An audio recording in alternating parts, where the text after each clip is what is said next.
Okay, so this is the end of topic 8.2, which is DNA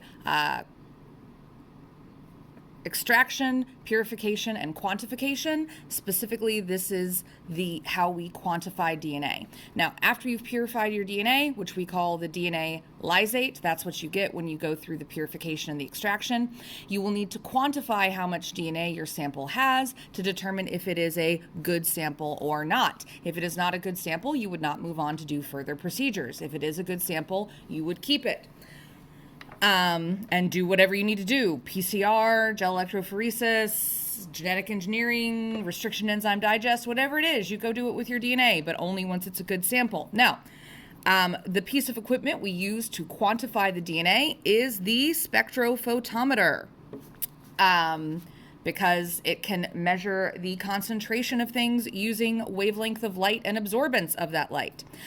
So how do you judge a good sample of DNA? Well, it is actually not by the amount of DNA in the sample, it is by the ratio of DNA in the sample. And you should always have twice as much DNA as anything else. Now, that anything else might be residual proteins that were also negatively charged, so the anion exchange chromatography didn't filter them out, or it could be residual soap, lipids, alcohol, things that we added to the DNA when we were doing the extraction or purification that is now present in the sample, but we put them there. So DNA should just always be twice as much. Now, as a reminder, we spec DNA at 260 nanometers, we spec proteins at 280, and other contaminants get spec'd at 230. That's because soap and lipids and all of those things can be spec'd at 230. Now, that means that we will need to set up ratios. So if we want twice as much DNA, right? This is our goal. This is our gold standard. Then we can do a fraction because, yes, you could set up ratios like that. We want it to be 2-to-1. DNA to other stuff, but you can also set that up as a fraction, 2/1. So 2 is equal to 2/1. So all that means is that we then take the absorbances we get at these wavelengths and we plug them into ratios. So we need to do two ratios. One is the amount of DNA over the amount of protein, and that should end up being 2.0. And the other is the amount of DNA over all of the other contaminants. So that's DNA to other contaminants. So you plug that in and then you do division.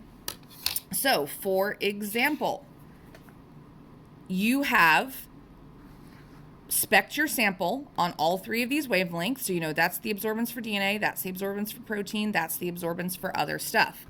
What you do is you just put in the absorbance numbers for the DNA over the other two. So that is my 260 to 280 ratio, my DNA to protein. And this is my 260 to 230, which is DNA to all of the other stuff. And then all you do is you divide those numbers.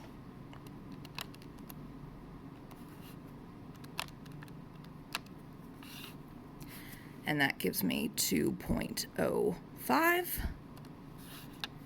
and 2.29 divided by 1.16 gives me 1.97. Okay. Now, these are very close to 2, which as we said is our ideal, and that's actually good because the world isn't going to be perfect, and unfortunately you're not going to have exactly twice as much DNA. So the range that is acceptable for a good DNA sample is if your ratios are between 1.8 to 2.2, then you're good. Well, 2.05 is in that range. So our DNA to protein ratio is good. 1.97 is in that range. So our DNA to other contaminant ratio is good.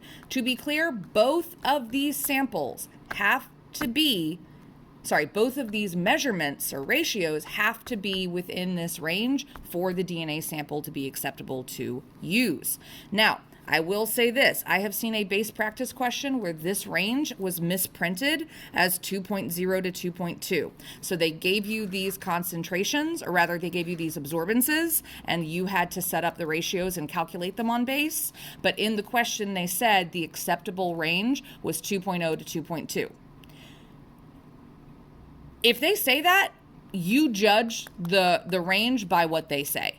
This is actually not correct, but if the question says that, you go by what the question says. And that is how you do spectrophotometry. There is an exit ticket related to this topic. Thank you and goodbye.